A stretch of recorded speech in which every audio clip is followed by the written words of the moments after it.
কোরআনের একটি আয়াত 11 বার পড়ুন, যে কেউ আপনার কথা শুনতে বাধ্য হয়ে যাবে।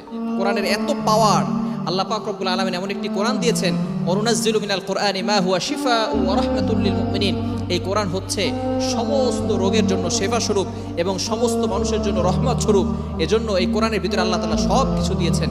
আপনি কোরআনের চমৎকার একটি আয়াত রয়েছে, ছোট্ট একটি আয়াতের অংশ, এটা যদি আপনি পড়তে পারেন এবং 11 বার পড়ে যদি ওই মানুষের কথাটা চিন্তা করতে পারেন, তাহলে আল্লাহ পাক রব্বুল আলামিন ওই মানুষকে, সে যেই হোক না কেন, আপনার বাধ্য করে দিবেন।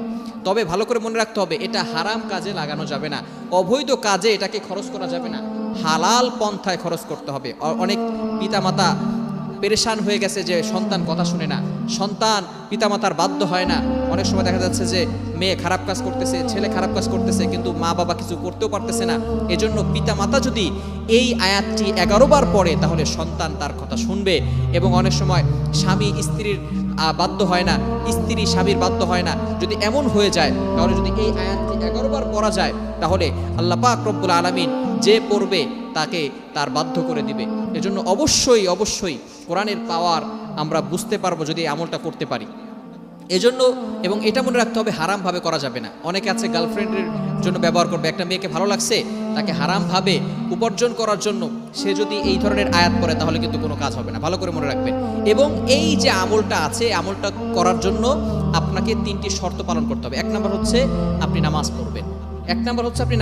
নামাজ আপনাকে পড়তে হবে, কেননা আপনি আল্লাহ পাক রব্বুল আলামিনের পক্ষ থেকে ফায়দা নেবেন। আল্লাহ পাক রব্বুল আলামিন আপনাকে হেল্প করবে, আপনাকে সাহায্য করবে, আপনাকে সহযোগিতা করবে, এবং আপনি আল্লাহ তাআলার ইবাদত করবেন না, এটা হতে পারে না। আপনি আল্লাহ তাআলার ইবাদত করেন, তাহলে আল্লাহ পাক রব্বুল আলামিনের পক্ষ থেকে সাহায্য আসবে।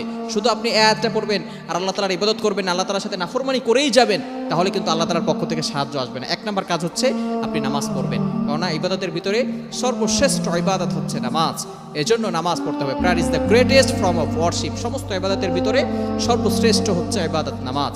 এজন্য 1 নম্বর নামাজ পড়তে হবে। 2 নম্বর হচ্ছে পরিপূর্ণভাবে আল্লাহ তাআলার প্রতি ইয়াকিন থাকতে হবে যে হ্যাঁ, আল্লাহ আমাকে দিবেনই, আল্লাহ পাক রব্বুল আলামিন আমাকে দিবেন, আমি যেটা চাই সেটা আল্লাহ তাআলা আমাকে দিবেন, ইয়াকিন থাকতে হবে। এবং 3 নম্বর শর্ত হচ্ছে যে আপনি যার ব্যাপারে এটা করবেন, যখন আপনি আয়াতটা পড়বেন 11 বার, তখন আপনি ওই সন্তানের ব্যাপারে অথবা যার ব্যাপারে আপনি পড়ছেন তার ব্যাপারে আপনি একটু চিন্তা করবেন, একটু ফিল করবেন তাকে নিয়ে, তাহলে আল্লাহ পাক রব্বুল আলামিন ব্যবস্থা করে দিবেন। আয়াতটি হচ্ছে ছোট্ট আয়াত, ইন্নাল্লাহা ইয়াসমাউ মাইয়াশা। ইন্নাল্লাহা ইয়াসমাউ মাইয়াশা, হ্যাঁ অনেকেই পারেন দেখছি। ইন্নাল্লাহা ইয়াসমাউ মাইয়াশা, এই আয়াতটি পড়বেন। এই আয়াত যদি 11 বার পড়তে পারেন, তাহলে সে যে কে হোক না কেন, যদি হালাল পন্থা হয়, তাহলে আল্লাহ পাক রব্বুল আলামিন তাকে আপনার বাধ্য করে দিবেন।